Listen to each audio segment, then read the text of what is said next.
Welcome to This Week in Location-Based Marketing, the most trusted podcast dedicated to the new business of location.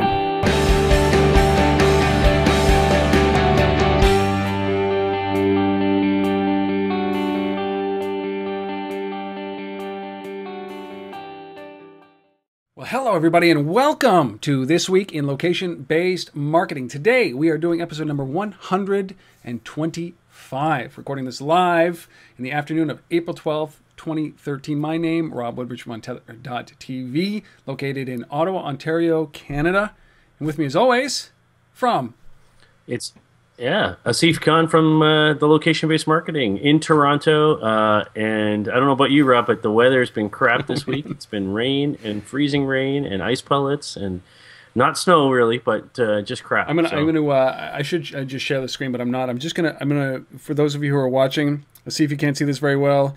It shows my front yard yesterday morning, which was no snow, relatively, not green grass, but not yellow grass. And then this morning when I woke up, covered in snow. It just went. We are expecting 20 centimeters of snow with 90-kilometer-an-hour winds, and it's April 12th. Nice. Spring my ass. Yeah, we don't have any of that, but all right. Oh, don't complain, Asif. And whoever you are in sunny California or Florida or even New York or anywhere, that's the weather in Ottawa right now. Anyway, welcome, buddy. Good week. Was it a good week for you? It's been a great week. We got a bunch of new members of the LBMA on board. We love when that happens. So want to welcome some of those guys. Crowd Optic. Critical Mass, big agency based here in Toronto, international agency. We Place IQ, Duncan, that we just were talking about last week. Those guys are on board. So welcome to all those new LBMA members. We had a big event here in Toronto. The LBMA Toronto chapter had a meeting at Google's new brand spanking new head office here in Canada. And wow, we had like 100 people turn out for it. We had a fantastic discussion about retail and brands and how location-based marketing relates to them. We had Coca-Cola and Google and Cineplex on the panel, and really good discussion. Just really great crowd, great questions. So thanks to Google for hosting that. Thanks to Halo for providing transportation assistance around that. So really excited about that. And then the other big news for us this week is put out a press release on Tuesday morning as well. We announced the new global advisory board for the LBMA, and we're really excited about that. Lots of pickup around that, and you got the Banjo shirt on. Damian Patton, founder and CEO of Banjo, is on that board. Coca-Cola is on that board. We've got Urban Airship, eBay, eBay, PayPal from the UK. Urban Airship's EMEA managing director Nigel Arthur. Venue Labs CEO Neil Christ. Just a phenomenal group of people. Gary Schwartz, a good friend of ours here in Toronto. Love Gary. DMTI Spatial. The list goes on. And one of our newest members as well is on that board in Asia, Claire Mulla from Spruky. And excited about the possibilities of where that's going to take us in the next 12 and 24 months. So, yeah. You know what? It is a veritable who's who in this space that you've managed to collect and be a part of this board. It's pretty incredible, the names that you've got. And we know them very well. And but still, I'm surprised that they like hanging out with you, Steve, quite frankly. I haven't been kicked out of too many places yet. Exactly. Not yet. They keep letting me back in, yes. Well, I keep dropping your name, and it doesn't get me anything anywhere, right? I like the Lord of Location. Do you not know who he is? Come on. And they're like, back of the line, buddy. Right. That doesn't help you, eh? Okay. You got to work on that, would you? It's because we keep slamming Foursquare. Oh, I think that's what you know what? I think we might start again. We're not going to slam them. We're just going to talk about them. It is a big week. It has been a huge week for some of these companies. Obviously, Foursquare, by now you would have heard about the pivot, I suppose, that Foursquare's done, their release of their version 6.0 and a little bit of financing. We're going to talk about that. We got more car talk around Spotify and Ford Sync and AT&T, T-Mobile, Audi, Wi-Fi. Obviously, we're going to talk about Foursquare. Shazam, one of my favorite companies of all time, like an underdog company with like 380 million users around the world. I think is going to totally disrupt advertising networks. We're going to talk about that. We got some stuff about Layar's pivot, which I love. ESRI, And obviously, we've got some stories about something that we take very close. Johnny Walker Scotch, Johnny Walker. Great resource from the Berg Insight Report. If you did not understand, if you didn't know about this whole how big this location-based marketing world is going to be in terms of dollar figures, you stick around for that. And for our special guest, we've got Darya Trushkina, who is the VP Business Development at a Moscow-based game company called Game Insight. They're about a $100 million company that you've never heard of, and she's going to be talking to us about the importance of localization and the strategy that she used around basically generating a whole host of cash to sell mobile games in foreign markets. And literally, I mean, this is a $100 million company that has had no investment. So look forward to that as our special guest. And of course, we're going to start this all off, Asif, with your pick. It's something that's fascinating you that really is in the location-based marketing space, an app called Crowds. How local can you get? Yeah, Crowds is kind of interesting because what we're talking about here is an app that's built on top of a fairly well-known video service called Pixorial, and been around for a while. And so it's the Crowds video app. It's Crowds with a K, Krowds, and this is all about users recording videos of and sharing those experiences of videos. And these aren't like Vine videos; these are full quality, full length videos. That are searchable and tagged by location, and generally kind of like mashups of video content based on events. So, picture for, if you will, you're at a wedding and a bunch of people are shooting, video from their phones, and effectively it crowdsources all of those videos, and kind of collects them as an event. And then puts them all together in kind of one spot that you can then tag and search by location. So really interesting stuff. I mean, it kind of like Flickr, does some of this kind of stuff, from a photo perspective.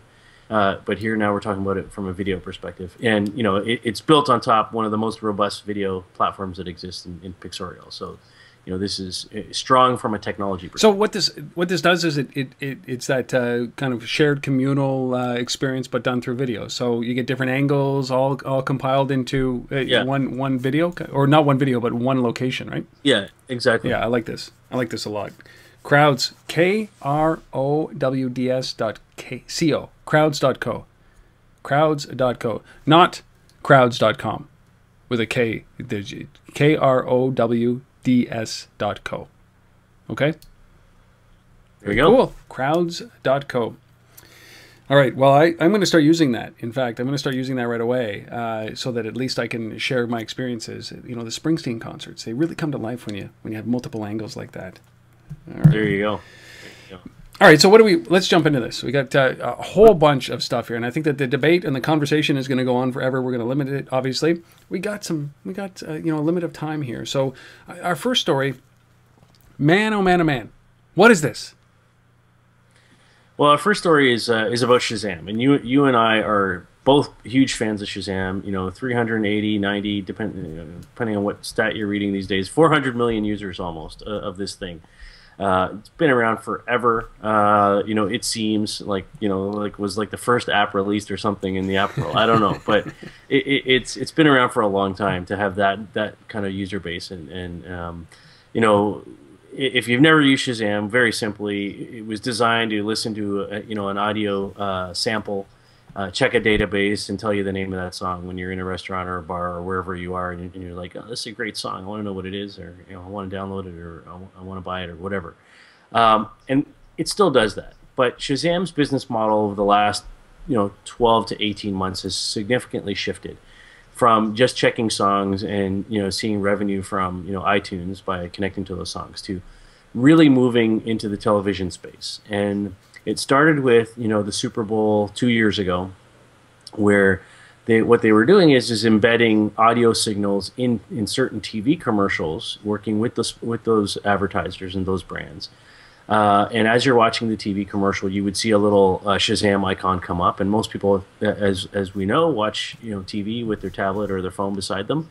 Sort of makes sense. And so you would see this thing, you would Shazam the TV commercial, and then it would create a call to action on the mobile device that says, oh, hey, based on your location, we know you're standing at, you're in your living room, which is here right now, from a GPS perspective, and there's this an offer for Toyota, and the closest dealership from where you're standing is here, and here's directions on how to get there, and here's the offer. So that's what they've been doing for the last little while. Now, this week, we hear yet another announcement from their CEO, Andrew Fisher, was interviewed by The Guardian. And he basically alluded to the fact that they're going much deeper into TV, where they can actually create relationships between what people on TV shows are wearing, like the clothes, the fashion, all that kind of stuff, and return content to you once you Shazam that TV show around that. So they can come back and say, well, here's a whole bunch of information about that show. Here's information on the clothing items worn by the cast members in that show. Here's a whole bunch of different pieces that basically remove the need for a search engine. It's about a one-click, if you will, connection to I Shazam the TV show, and it returns content that's directly associated with that TV show. Could be bios on the cast. It could be stuff to buy. It could be anything really.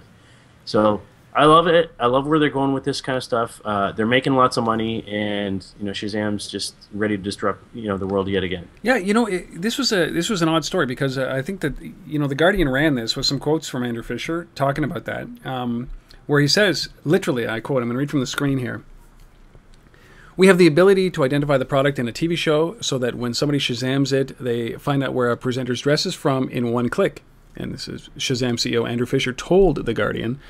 We are focused on creating a new category which we call media engagement. We want it easier for consumers to engage with a brand or a piece of content they are interested in without having to go through search engines, then mining the results. That works with both TV programming and advertising. A 30-second slot can be turned into a 3-minute brand engagement and more, he added.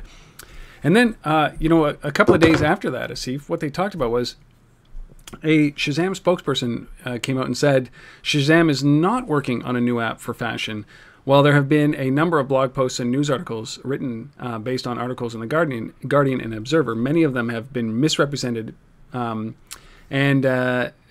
he actually said, Shazam currently has a merchandising feature incorporated in the television tag results so that when you use Shazam to tag any show, you get information on the cast and show, including trivia, music in the broadcast, cast listening, etc. And currently the only monetized piece of that is selling merchandising around the actual show itself.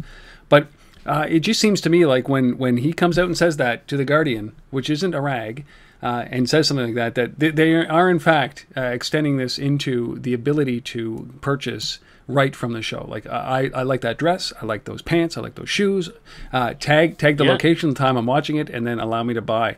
And if they're not doing it, and I don't see why not. I mean, eBay does this. I mean, eBay's got eBay buy eBay TV connections and same kind of thing. For me, this is a logical extension for them.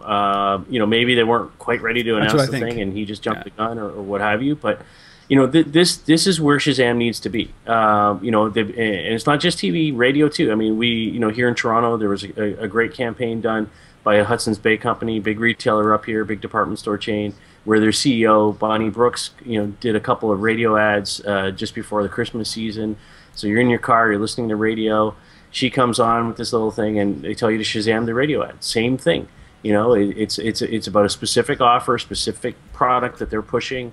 Drive traffic there, and you're Shazamming. So it's in that context, maybe not quite as useful because should you be Shazamming while you're driving the car? I don't know, but that's open for debate. But this is where Shazam needs to be. Yeah. In these types of media, connected to direct engagement and driving content that's related to what you're watching or what you're listening to, and ultimately buying products. And I yes, 100%. And I think that before they could tell their partners, the CEO was very excited about this, and so Andrew Fisher just went out and talked about it. And I think that I said this before about Shazam. It is going to disrupt the traditional advertising networks, and as soon as they turn revenue on like this, the ability to purchase right from a show, do you really need ads? No. Do you really need to pay for 30-second ads? No. Product placement becomes very much more important. It gives power to the producers of the show, and then you take that small engagement in the show, like a little sliver, like, hey, I like those shoes, and you can turn it, as they said, into a 3 or 4 minute engagement on the second screen. Begs to differ, what is now the second screen? And we've talked about this many times before, that the distraction of the second screen and the focus that a lot of these television stations are having on the second screen, they're going to wake up one day and realize that second screen has destroyed them, their number one revenue model, which is getting people to the television at 8 o'clock so they can sell advertising to it. And I think Shazam is right in the middle of that. It is going to be so disruptive, and they're helping. They just don't see it, and I don't get that, man. And we're going to talk about Layar and their move in this space as well from the print side, with our fourth story. But, man, Shazam, I love this company. It will be the breakout company. Like, it's up there with Amazon, with eBay, and Layar, and Shazam, I think. So, no question. No question. All right. Second story. Oh, Foursquare. Where do we begin with this?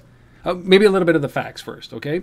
Foursquare this week launched their version 6 of their application with a decidedly different focus. You are no longer expected to check in, although the check-in button is now at the bottom of the screen.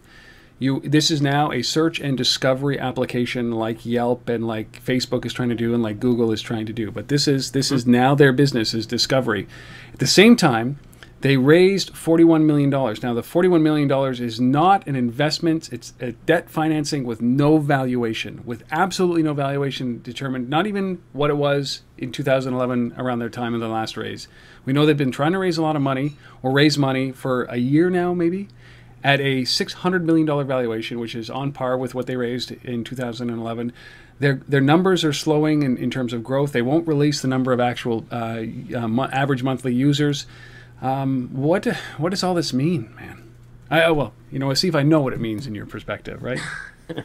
Well, hey, man, you know what I said way back in our prediction show, right? Yeah. In first week of January. So, like, this is done by the end of the year. Like, they will be bought out. There was a tweet that was posted. It was referenced in one of the articles I read this week from Keith Rabois, who's the one of the guys who who founded Twitter. And he comes out and says, look, Foursquare's only hope is a buyout. Yep. Right. And I agree. I mean, this is a last ditch effort by some of the existing investors to keep this thing afloat, hoping that they're going to see some revenue. One source in another article said that they only generated $2 million in revenue last year. $2 million 4 years in revenue. 4 years in. Yeah. That's it. 4 years in, and their projections are ridiculous. Like they're saying they're going to do like 60, 80 million bucks this year. Like it's crazy. How do you go from 2 million to? I mean, it's just not going to happen, guys. And this will get taken out. They got a good database. They got a good amount of data in terms of patterns and location data in terms of where people have been, where they're going, what their friends are doing. They got lots of good data. So there's strength there. But there's a lot of challenges here. There's a lot of challenges here. I think one of the biggest ones is the fact that they're 4 years in and they haven't cemented a business model yet. Right? And I think that's one of the biggest. Even in some of the interviews that I've read with Crowley recently, as this launch, he's very open about that. He's saying, well, you know what, we've not experimenting, but we've been trying to find our way ultimately. And in 4 years in, you had to have figured that out by now. And it's a pretty crowded space. The user interface is great. In fact, Asif, I'll be honest with you. I was at a sushi place in the Byward Market the other day, and I actually checked in for the first time. When it came out on Wednesday, I happened to, I was in a spot, and I checked in natively inside of the app. And, okay. So, discovery is maybe the key, and a lot of people like Malik love this tool. They love it. And even in that same kind of Twitter stream that I saw with Keith Rabois, they talked about Yahoo maybe buying it, but it was quickly refuted simply because at a $600 million valuation, ultimately is what they're looking for. Nobody would spend that much money on this, and I think that this is their play. Can they turn it around? Oh man, it's going to be tough. I mean, who knows? I mean, I'd love to see it get turned around. I just don't know. And I think there's just too much. It's taking too long. It's 4 years into it. As you said, where's the business model? Supposedly there's one now, around ads and some of these brands that they've been working with, that's going to start to ramp up in the next 3-4 months. We'll see. I'm not, obviously I'm not on the inside. I don't know, anything more than what we're seeing here. What I can tell you is part of that, 4 years of ramping up is, for me, and they're going to hate me saying this, but for me, there's a certain amount of arrogance in that leadership team that, we're the best, we're the leaders, I've had personal situations where, brands, retailers, members of the LBMA have come through us and said, look, we want to work with these guys. Can you get us connected to them? We've got money we want to spend, and I've phoned senior people at Foursquare, I'm not naming names, and said, I've got a client that wants to work with you, big retailer, and they've got X amount of hundreds of thousands of dollars in budget, and they said no. They've just flat out turned it down and said no. We'd like to choose who we work with. Was the answer I got. So it's that kind of thinking. It's that kind of being picky and choosy in terms of who you want to work with that has put them in this problem. Oh boy, and I think that is. I mean, revenue is revenue, and when you're a startup, you take all of it. You don't turn it down, and especially with big brands that can launch you, are vital to your growth. And hubris killed RIM, BlackBerry. Same thing, right? Is that and I've seen it happen a lot of times. In the old agency days, hubris killed a bunch of those big agencies. That said, no, we won't take anything under $250,000 worth of work, right? So. Yeah, exactly. Well, there's some smart people that work at Foursquare, and I think that maybe this what they're doing in discovery.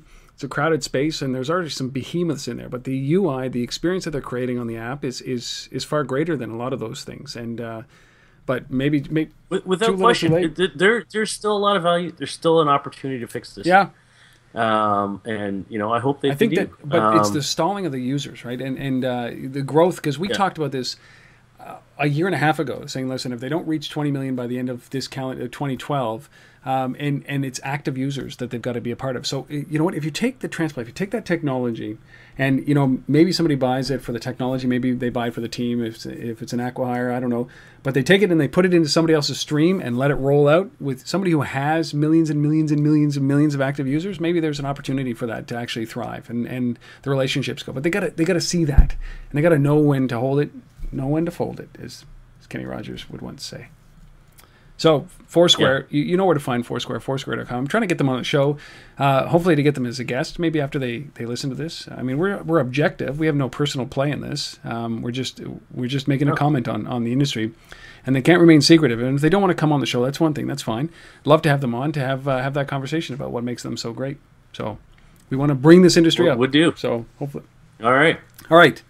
So telematics. Our next story, yeah. So our next story is actually two stories in one, but we decided to roll them together. So we're going to talk about Spotify. If we're going to talk about Shazam and all that, you might as well talk about Spotify too, because an equally fantastic platform that's doing great work.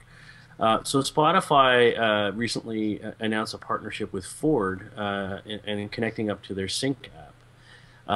And the other story that we're going to talk about is Audi.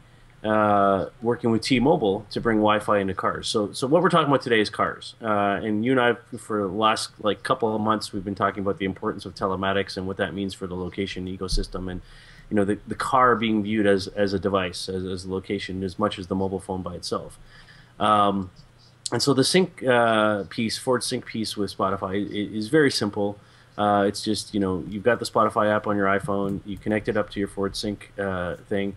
And then basically just using voice commands, you're basically controlling your favorite music and playlists and your radio and so on, all through connection with FortSync and Spotify. And this is just a simple integration.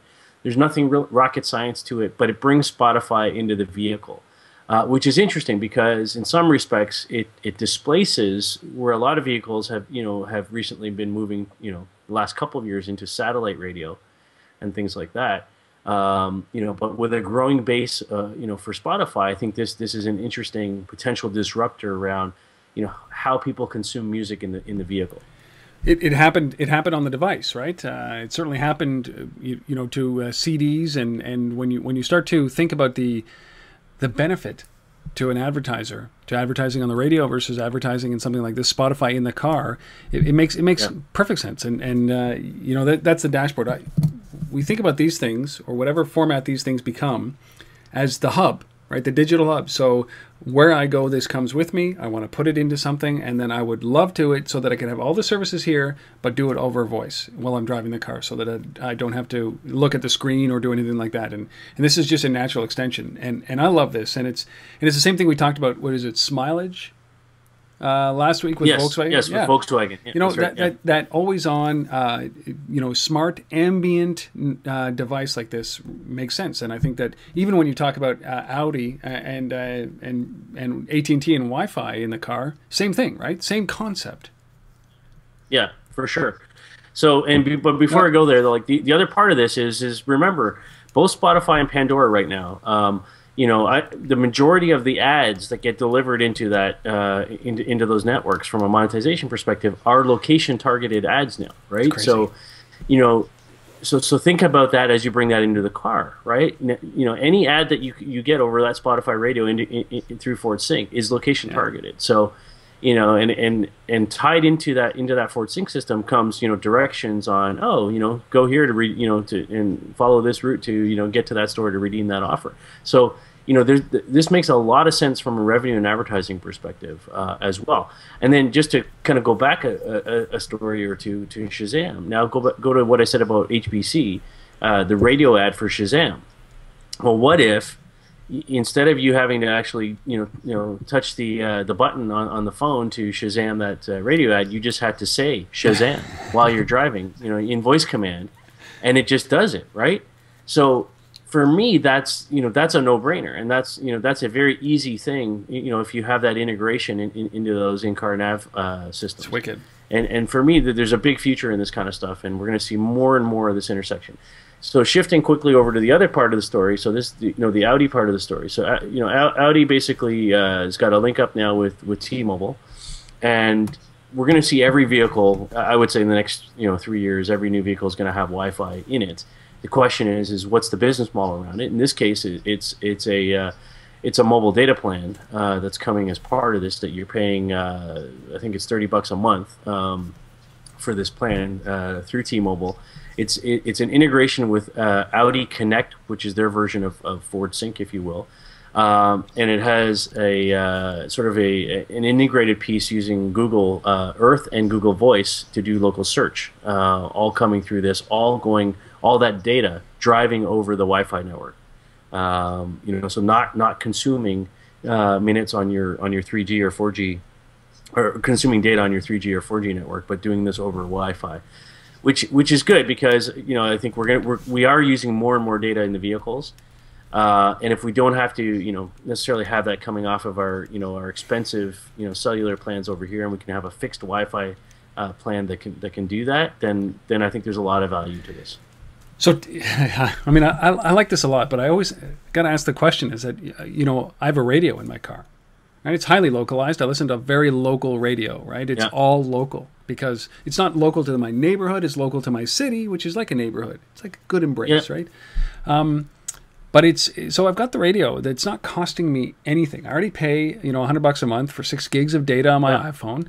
And I've never come close to reaching that cap. So, and I use it extensively as a radio, as a broadcast. I don't have a radio in the house. I just use that. Anyways, but the idea that here, listen, if you really break this down to the core essence, it's about getting a radio into my car that's going to now cost me an additional $30 a month just in order to enable that radio when I already have a radio in my car that is already part of the infrastructure of the automobile, and it's free. So I always think that there's got to be that next layer up, right? So for me to bring Wi-Fi into my car as a unit, I think there's got to be something other than radio that I'm already getting for free. And I always think that, what is that? From an advertiser standpoint, I get it. But from a consumer standpoint, look, we've got expensive plans already that I'm paying for. I don't want to spend another $30. So it's a cynic in me that says, like, I want it, but I don't. You got to show me some value. Does that make sense? Or like, am I not the only one that thinks this way? Because if you think about it, it's tough for me to fathom spending another $360 a year so that the 28 minutes a day I spend in my car is connected. Yeah, but it's there's another part to this plan. So you can buy this thing for $30 a month, or you can pay at any time $450 according to these guys, and that gives you 30 months of service. So there's this bundle that you can get from Audi Connect as part of Audi Connect.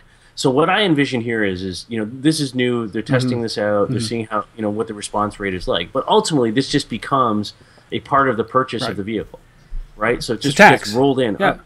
It's just an option, right? When you're buying the car, do I want this $450 option or not? And ultimately, some people are going to take it. You're going to get a certain pickup rate with that, and then a few years from now, it just becomes standard, right? It's like when I bought my car. The last round of cars, it came with a year of Sirius satellite radio. I wasn't paying for that. It just came with it. It exposed me to satellite radio. I got hooked on satellite radio. Now I got satellite radio. I can't live without it, right? So, and it's the same sort of thing here. You get, if it comes with the car, and the dealer's throwing it in for a year or 2 years or whatever the time frame is, and you start using it a lot, you're never going to want to go away from it, right? So it just becomes a feature, and this is a great way to sneak services. So I wonder, I think this is great. Like, so I would do that. You buy your car based on the kind of connectivity and the speed you get, right, from the Wi-Fi, and then who's going to invent the lighter plug-in Wi-Fi hub that now I can power my home? You know what I mean? So it's the reverse, is that I'm going to park my car close to my house, and now I want to broadcast that so that I don't have to pay for a home internet access, There you go. There you go. I mean, there's something here. I believe in connected cars, and I believe that if we're going to get into this era of Google Glasses, you can't drive with Google Glasses on and all that kind of stuff. You can't drive with augmented dashboard stuff because it's too much of a distraction. You really have to remain pure in the car, and voice is the purest thing. So I think that these devices need to be connected. Cars need to become connected devices on the node if you want them to power, if you want them to drive you anywhere by themselves. It's all about that. I'd like to pay my parking tickets at the same time, or pay my parking meters at the same time. But it all starts with having that vehicle as a connected device. And so I applaud this. You would have a hard time extracting $450 or $360 a year out of me. That right now, till there's enough value. But we are talking about Audi, right? And people who buy Audi, are spending the money anyways, right? So, the deal. This becomes something I think that's negotiable, with those dealers, right? Shows innovation, though, doesn't it, Asif? That's what. Yeah, it does. It does. All right, so I like those. I like those. It seems like every time we're talking about, we've got a segment on cars or a segment on living rooms, and I like that, because if you're listening, then these are trends, and if you are an entrepreneur like we are, you're looking at these trends, thinking, okay, well, this is where the big guys are battling. So what little piece can you play in there? That's what I'd be thinking. Boy, oh boy. All right, we're going to take a break from our stories. Got a great guest, Darya Trushkina, who is the VP of Business Development for a company called Game Insight, and also an executive VP for another company called Narrate, which is an entire publishing platform. I had an opportunity to sit down with her. I met her at the VentureBeat conference I was at a couple of weeks ago in San Francisco. I had an opportunity recently to sit down with her to talk about Game Insight, a little bit of insight from Game Insight, which is her company in Moscow, a game company, as well as Narrate. Full interview will be on the same week that this was published. So if it's after that, you can go back to untethered.tv and see. Just do a search for Darya Trushkina or Narrate. But we had a really great little conversation around how she managed to take Game Insight from $0 3 years ago to $100 million without funding 3 years later. And her strategy was really about going outside of North America to smaller markets like Korea, like Japan. They may seem like big markets, but she managed to capitalize on that. And how did she do that? Highly, highly, highly localized content. She didn't put cowboy boots and cowboy hats in Korea, right? She localized the content, and she localized everything. So she talks about that. Got a little segment about how she did that. And if you're interested in a longer episode, just go to untethered.tv once you've watched this and do a search, and it will be up there. So here is Darya Trushkina, who is the VP Business Development for Game Insight, talking about localization. People for some reason, especially in the United States, don't think that there is people in the world who actually do not speak English. What? There are other people? So, like, it's like it becomes like a biggest surprise ever. But you know, another detail, for example, of a success for us is that everybody pretty much kind of never did this, and we were the first who did. We started to customize every single title for every specific market. And I'm not talking just about, you know, localization and translations of text, but I'm also saying implementing very tiny things which would be very, you know, appealing for taking country. So, for example, in Japan, you know, you need to make your characters to look more Asian, because then when the user in Japan would take, you know, open an application, they would feel like the application has been created specifically for them. You know, not some guys in the United States, for example, and then here's the English version of the game, and you also, you know, like second sort of a market, you can enjoy it as well. But you need to be very attentive to your users. And it doesn't matter where you go, every single market creates its own rules.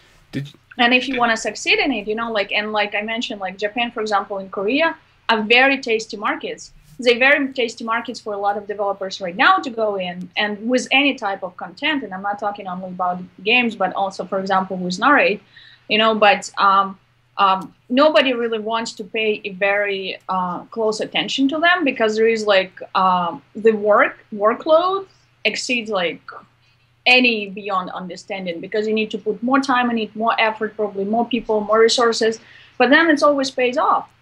You know, like everybody, now everybody wants, you know, to enter those markets, because there is DNA, there is Greece, there is Rachel Behemoth, for example. Everybody, like, they know how well monetizes those users.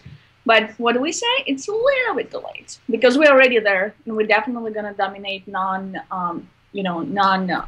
I would say, like, local developers, which we love. But you know, I find it so fascinating, because this is really, you know, people talk about the early days of the App Store, and I've spent some time with some of the top grossing, top downloaded app makers in the App Store history in North America, right? And I say, you know, what was the key for you guys? And they said, well, we acted quickly. We put one foot in front of the other, and when we heard that this was coming, we built for the platform, and then by, you know, lo and behold, we were first in. And then we have owned that spot for the last 6 years as a result of that being first in. And I kind of get the sense that that's exactly what you guys did, taking a different tack, looking out and saying, you know, where are the emerging markets? Where can we be first in, first revenue? Where can we protect ourselves the most once we're in there? Did that go through your head as you were going through that process? Yeah, mostly, yes. But, you know, like, we also, we're a big company. You grew to 500 people right now in 3 years. And we actually hope to be, by the end of this year, 700 people. But we still didn't have enough resources, because, you know, like, every market requires more and more and more people, per se, at least. And with emerging markets, and, you know, like, be the first is a great thing, but you also need to evaluate your risks very carefully, because, you know, like, be the first somewhere in China, it's not necessarily going to bring you, you know, revenues to support your people and your team. So for developers, it's very important to actually understand, not to just go to every single emerging market there is right now, because there is a lot, but you actually need to go to markets where users monetize, or you can create something and be sure that you can monetize them. It doesn't matter if they monetizes on a, you know, level Japanese users do, because Japanese users actually bring the highest RPU right now in the industry. But, you know, like, if you go to Chinese, there is a lot of people and very high internet penetration as well right now. Monetization is way lower, but, you know, if you can figure out that, there is, you know, like, monetization probably going to be 10 times less than in Japan per user, but still, there's like 500 million users right now. So, and if you can figure out how to monetize them, you're definitely going to figure out the market. You know, like, right now, it's like a lot of people talking about, for example, in Africa and India and like some other countries like Turkey, for example, right? So before actually entering the market, everybody wants to be the first, right? But if you're going to be the first with no revenue generated, nobody gonna still know about you. So that's very, you know, like, thin line over there. You need to actually, like, evaluate everything very carefully. How important was it that you were based in Europe? I mean, when this was going on, you know, how deliberate was this decision for you? This is going to be my last question on Game Insight, because this is strategic, right? When you're looking across at the U.S. and you know the turmoil that goes on with that, Discovery is broken, as we kind of, you know, we went through that table. It's everybody's doing all the same things, and none of it's working unless you think a little differently. So how strategic was it? Did you look over there and say, nah, we're going to go this way because you have the experience? Yes, we do now. I think that first year of our business activity, because we were also, you know, a social gaming company. Facebook already was exploding, you know, like, but at that time, the local social networks like VZNet, for example, in Germany, you know, Friendster in Philippines and Malaysia, all those still, you know, existed, and they were generating great revenue. So we were trying to put our product pretty much everywhere.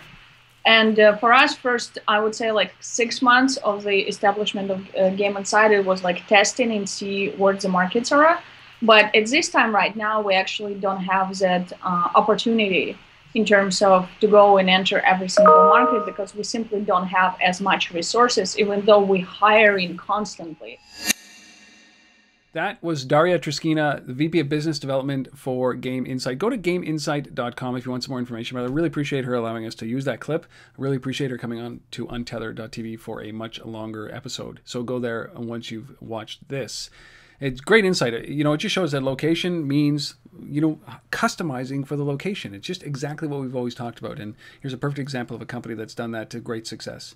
I think, you know what, she was telling me that her company was the first company to drive $1 million from an Android game with a freemium model. And everybody said that, no, Android is not something that you should do. You shouldn't make that bet. Nobody spends any money on Android. So it shows you, boy, just a little contrarian view. Now she's driving $100 million for that company. Pretty cool. So thank you, Darya. All right, back to the stories, man. Back to the stories. Back to the meat. We both have I mean, we love augmented reality. We love, you know, anything to do with this kind of world that we live in, about drawing the physical and the digital world closer together, and adding some value to a user. And Layar was one of the companies, weren't they like the first augmented reality company that we had all heard of on the mobile platform? Yeah. For sure. I mean, they're certainly one of the oldest and biggest. So they've decided to change directions, haven't they? I mean, they've moved completely. I mean, this is still augmented reality, but they're moving their services into helping publishers bring their newspapers and their magazines, their print materials to life. And so here, just take a look at this video very quickly. We're going to come back and discuss it. This is what Layar is now doing. It's pretty cool. With Layar Creator, anyone can easily add digital content to print pages. First step is to upload your pages. You can use either individual JPEGs or PNG files, or upload in bulk with PDFs and zip files. Just find your file and hit submit. Once it loads, you'll see a screen that lets you pick which pages you want to edit with. Just pick them and hit add selected pages. The second step is to add content. In the left side, you'll see the list of pages you picked. Choose the one you want to work on. And on the right side, you'll see both our standard buttons and our custom buttons. But for this case, we're just going to use a YouTube button. Just drag it and drop it wherever you want it. Then just copy and paste the YouTube URL and click Apply Changes. You can resize the button, move it around, then save your page and go back to the campaign overview to publish your campaign. And everything's all ready to go. Now, whenever you view that page with Layar, you'll see the content come up right on top. So the reason I like this, obviously, is because the publishing industry is in complete disarray. And I believe that these publishers have the ability to take an audience and create the world's like a large e-commerce play. And this really does that. This interaction between the device and the printed paper really does work well together. And I believe that augmented reality is the savior of paper. If they would just get off their asses and stop looking at the same business model, they could actually do stuff like this that would benefit their business, their shareholders, their users, their readers, and their companies, right? Am I the only one? I can't be the only one that thinks this way. No, no, I'm right with you on this. You know, it's an interesting move by Layar to kind of completely switch in this direction. I mean, this company's been What around does for that say? What does that uh, tell you? a few years now. I mean, like these guys probably what Yeah. 3-4 years, something like that, that they've been around. They're Amsterdam-based Dutch company. Coming out of that culture of maps and GIS and data that is so predominant in Holland and moving into this space. And I think a lot of it has to do with they're seeing the success of companies like Blipper and Golderon and some of the folks that we've talked about before. I mean, Blipper has done a ton of work in layering their AR platform on top of print. And working with newspapers and such. And Layar's sitting there going, well, we can't just be an SDK, sitting here in the background anymore. We need to start powering these guys directly. We need to give them apps to make this happen. And the Vision app is exactly that. So, I love that they're going in this direction. They've got some great customers that they're already working with. The New Yorker magazine, Publishers Weekly, Reader's Digest here in Canada. Are a few of the ones that they're there. They haven't given up completely. From one interview I saw on kind of the traditional stuff, and they see value in location, and they see how potentially that they can work with things like Google Glass and so on. But to focus on print on publishing, I think is smart. And I'm right with you. You've done a lot of work in this space, with publishers here in Canada and abroad, and I think everybody understands that the opportunity is around. Not getting rid of print, but increasing the value of it by creating connectivity to other platforms and other. Yeah, media. I mean, give away the print for Christ's sake, right? And connect these two digitally. It's the same. Yeah, I mean, we can go into a long conversation, but remember the NetPage app that we looked at. And it was with Esquire magazine, and I mean these guys get it. And now when I see an Esquire magazine in the rack, I pull out the NetPage app and I hold it up and I interact with that. But what do you think this means for Layar? Because they go down a path one way, which is they have gone after augmented reality since the day they existed. Augmented reality. Hold up your phone and see what else is out there, that layer on top. Now they've kind of looked around, and Blipr and NetPage and all these other guys that are doing these things, and then they shift to doing exactly that. Now they're in a kind of a following stance, right? What do you think this does? And do you think that, I mean, augmented reality not ready yet, obviously, for prime time. But what do you think this does for Layar? Is this good or bad? I like the idea, but is this good or bad? I think it's good. Ultimately, I think it's good. I mean, I think there's a lot of growth yet to happen in brands wanting to engage with AR. I mean, certainly in conversations that we've had with a lot of retailers and brands that are involved with the LBMA, things like indoor location and AR are, kind of 1-2 at the top of the list of things they want to test and pilot. So I think the timing is really good for Layar to look at this. Obviously, from a brand perspective, people have heard of Layar if you're in the industry. So, they've got that going for them. The Vision platform, that's a different story, in terms of building the awareness around that, but not insurmountable by any means. So the question becomes, how quickly can you lock up some of these publishers, convince them that, this platform is better than that platform. You know what I mean? Like it becomes that kind of game. But we'll see. I personally, I think this is a good move. Yeah, I mean, I do too. It's a clear revenue strategy for them. Obviously, they pay. It's a pay per page play like everybody else, and I think, and it's just an opinion, that merger between print and digital, the gap, there's a huge gap there, and if you can actually enable that for advertisers, for sponsors, magazines, newspapers that are in desperate need of this kind of revenue, augmented revenue, instead of that saying where you're trading, dollars for digital dimes, print dollars for digital dimes, this is a way that you can augment those digital dimes. You can get many more of those digital dimes as a result of something like this. So, hey, if you're in the media industry, if you're in the newspaper, magazine industry, start looking at something like this, because eventually it's either this or go away, right? Ultimately. So if you want some information on Layar, just go to layar.com. They have a great developer program. You can get in there. There's an SDK. You can start for free, right? So layar.com. Cool. I like these guys. There you go. I can't help it. I can't.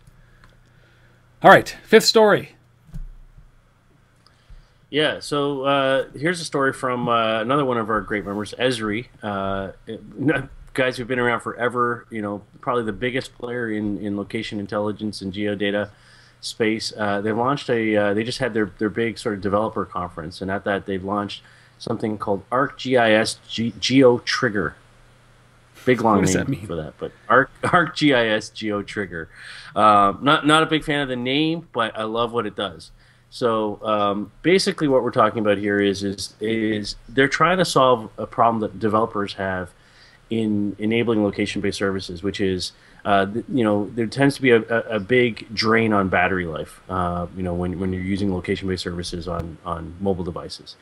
And so basically what they've released here, what this GeoTrigger service is a series of SDKs and APIs that are optimized for smartphones that are really focused on managing the built-in location tracking pieces inside of a smartphone, optimizing those services, connecting to cloud-based streaming servers, pushing that content out with the minimal amount of impact on the phone and the battery. So this is about real-time, data transitioning from the mobile device to a cloud, all location-based data.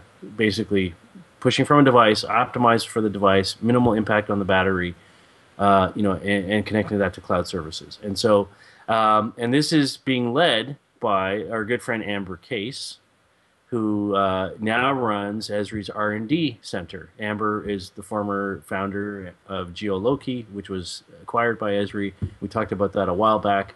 So, not surprised to see this kind of stuff coming from ESRI, given Amber's running the show. Well, we all know that you're not going to while other people are inventing the perfect battery and a longer battery and a new battery. You might as well look at ways to optimize the way that you use these devices and offload as much as you can. And I mean, ESRI, you talk about a dinosaur in this industry reinventing itself over and over and over again. Now, I have serious issue with the name that they chose. But I mean, I think that's just a legacy challenge with a company like that. Hey, we'll call it ArcGIS, right? Well, I mean, if they drop the ArcGIS and just call it GeoTrigger, that's fine. I'm good with that. It's a modern name. I can understand it. It'll stick with me. But ArcGIS, it doesn't resonate. So they need somebody in there to help with the marketing and ESRI is a terrible name as well, right? I know they got longevity, but it's hard to fall in love with ESRI. It's no Google. My kids are great it's not Google. When you get a lot of returns in a Google search, it's like it's not Google anymore for my kids. It's like it's Google, right? It's the funniest thing in the world, anyways. So, all right, well that's ESRI launches a ArcGIS GeoTrigger. Just rename it to GeoTrigger, and you will have my vote. All right, why don't you touch on our final... All right. Let's talk about some scotch. Yeah, so Johnny Walker, the brand's been around forever. There's a brand that people know, Johnny Walker. And so this is actually a story from China with a company called TouchMedia, which is a digital screen and multi-platform operator out there. And what they've done is they've designed a platform that Johnny Walker has leveraged as a brand where they've got screens out in different different malls and different venues around Shanghai and places like that, and they're optimizing the ad delivery for Johnny Walker's ads based on density of people who might be predisposed to that. So in other words, what they're doing is they're saying, look, there's a higher degree of likelihood that Johnny Walker customers are going to be around these screens. We're going to serve more ads for Johnny Walker on those screens than in others, and as you can expect, the recall and awareness numbers go way up in those areas as a result. So they're using data, they're using physical location, combining that those data sets together, connecting that to an digital out of home platform. In this case, and kind of tying all that together. So it's time-based, it's location-based services, it's digital out of home, all rolled together to help optimize awareness and impact for a brand ad over digital signage, if you will. through this TouchMedia platform, which is the company that's providing this service. According to another thing I read from TouchMedia, they're planning on adding some other features into this in the next phase, where they're going to have NFC and QR code type stuff built into these screen media platforms as well. So that's kind of the next piece for them, where you can actually purchase stuff over e-commerce. So you might be able to see the ad for Johnny Walker and buy it online, you know, in an e-commerce fashion directly from the I love it. I mean, when we were growing up, it was just dial-a-boos, right? It's like, hey, yeah. hey, get delivery, and they charge you it, and oftentimes they don't ask for ID. They used to, at least, but now they do. But I mean, it's NFC and QR codes, and this, you know, the next version of dial-a-bottle. And you know, hey, you know what? This, they have to make that transition. You know, it's one thing to display ads to people who are predisposed to actually purchase. Then the big thing for me is always you got to enable that purchase. And if you can't do that, you can't do anything. You've got the audience. You've wasted that audience part, right? So you got to be able to help at least convert. Yeah. But how do they know, Asif, that I like Johnny Walker, or there's a deeper predisposition that I would actually be interested in that? Is it time? Is it like, for example, in San Francisco, would it be like, you know, Johnny Walker drinkers, you know, ride in Uber, where else, you know, everybody else drives in the yellow cabs, you know what I mean? Yeah. Yeah, well, I mean, with these out-of-home networks, what it comes down to, if you take the mobile piece out of the equation completely, what it comes down to is when you're building an digital out-of-home network like this, you're investing in putting screens in certain locations, in certain bars, in certain, you know, stores, in certain whatever, and then you manage that network, and you understand that network on the basis of who is the customer that's coming into that bar, or who lives in that neighborhood, or who, you know, whatever. So there's a lot of demographic profiling stuff that goes on around where those screens are located, and that's what they're leveraging here. The next step is to connect that to mobile, in the sense of, you know, we understand who's standing in front of the screen, you know, and that's where the location data sets start to kind of come together. But you know, that they ain't doing that yet in this case. I mean, some people are, but not for this particular implementation. This is more just a, you know, we understand the density, we understand the time of day, we understand the location of the screen from that perspective, and we serve an appropriate ad based on the combination of those data sets for Johnny Walker. We understand this time of day at that location, there's, you know, 20% more, you know, people who are likely to like Johnny Walker than there is you know, at this other location and this other time of day, and so they're not going to get as many ads. So it's about optimization of ad delivery based on that data. Yes. Well, you know, I do drink my Johnny Walker in the morning. At least I used to. Johnny Walker was my morning drink. You know, like 8 o'clock, 9 o'clock in the morning. You know, when I come in from an airport and I see those people sitting in the bar at 8 o'clock in the morning, you know, having a scotch, which always makes me wonder. And then I see them an hour later, completely ripped. And then I see them an hour later throwing up in the bathroom. That's, you know, that's 8 o'clock. Scotch is a morning drink. Scotch is a morning drink. You heard it here first on this. In fact, I have been drinking it since this morning, and now I'm on to straight vodka.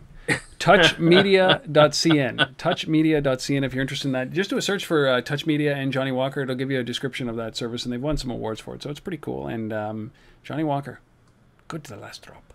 Johnny Walker. It's terrible. All right, we got one last thing, and then we can let people go.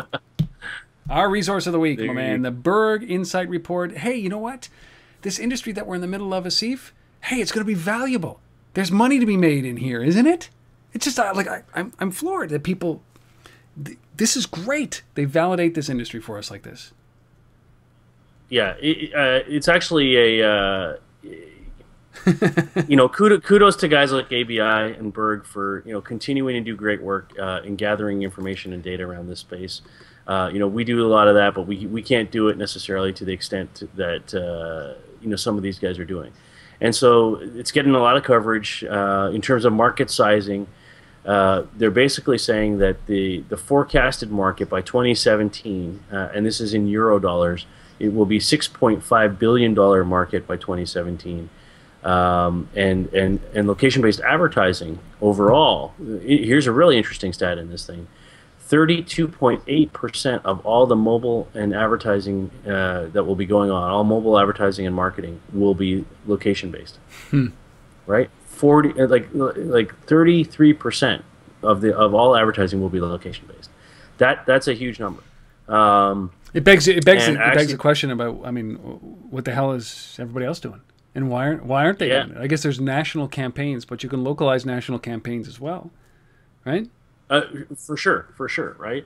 And there's stuff that's just purely brand and will never be, but I think this is I don't disagree with this data. I think this is a fairly accurate kind of stab at trying to figure out the size of the market. And that's up. They're talking about it going up from 526 million euros in 2012 to 6.5 billion. And again, this is. Let me ask you, Steve, is this a shift? Like, is there a shift in dollars? Are they just moving money from traditional advertising into this, or is this net new? Or is there any way to determine what the net new of this is? I think that's really tough. I mean, obviously, people have asked brands and brand managers and advertisers, about where their ad spend is across media types, and I would argue that overall, more money is slowly shifting into digital, from traditional media. It's cheaper, but it's cheaper. We actually argue the other way. We actually argue that location investments in location-based advertising should be to serve traditional media, like Layar's doing with print, like Shazam's doing with and Spotify's doing in the car, and all this kind of stuff, right? So connecting to radio and so on. So for me, it actually isn't about how much of it is location-based ads on a mobile device and how much of it is TV and how much of it is this. It's actually this argument that we keep saying that location-based marketing. Location is not a platform. It's not, I have TV and I have radio and I have social media and I have online and now I have location. And that's, it's not. It's just data. Or as you like to say, it's dial tone. It's everywhere, right? And so at the end of the day, I think every piece of advertising that we do should be location enabled in some way. Yeah, I agree with you, and it's whether it's an additional cost or you're shifting it from somewhere. I mean, they have to complement it. And yeah, you said it perfectly there. That this is just dial tone, man. Yeah. So they can go to Berg Insight, berginsight.com if they're interested in paying for that. There's a news archive. You get a summary of what's going on, but just take it from us that this industry going to be large, going to play a huge part in your business going forward. Doesn't matter if you are in car sales, car washes, or even the cab industry. Doesn't matter. If you're in any industry, location is going to be important to you, obviously, and it doesn't matter what you're in. You got to start looking at this. And that is it. 6 stories. We had Crowds as our featured app of this week. We had Darya Trushkina from Game Insight to talk about as our special guest. We had 6 great stories, including knockers from Shazam and Foursquare and Spotify and Layar and ESRI, and then of course Johnny Walker and our great resource Berg Insight report on where people are going to be spending their money in the location-based marketing world. 33% by 2017. And that's it. We just nailed episode number 125. 1 1/4, pal. Unbelievable. Gotta like that. Yes. So next for you this week is obviously you're going to Retail Ramp, and what else have you got on the go? Yeah, that's basically the week at Retail Ramp. Great conference, 300-400 top people in the retail world. All the major retailers and brands and such will be there. And then the week after, we've got 2 events happening, 2 LBMA events. One is on the 23rd, the launch of our Seattle chapter, so I'll be out there for that. And then the next day, on the 24th, we're running the next in our series of events in Atlanta with our combination of the Atlanta LBMA chapter and AMA, which is the Atlanta Interactive Marketing Association that we've partnered with. So you're crisscrossing the U.S., right? One day west and one day out east? Something like that, yeah. So you're going to see a Seattle Mariners game and an Atlanta Braves game. Not likely, but yes. Come on. I would love to, great. but not likely that there will be time for that. So. Well, we wish you safe travels this week, Asif. We'll be back next week for episode number 126. Love some feedback. If you have some great feedback, we would also appreciate a review on the iTunes store. And just makes it simple. Just go into iTunes, type in location-based marketing, and you will find this podcast. Just hit a 5-star, and we'll send you some love. Some good karma will come your way. Until then, Asif, safe travels, and we'll see you guys next week for episode number 126. See you, everybody. Thanks for watching.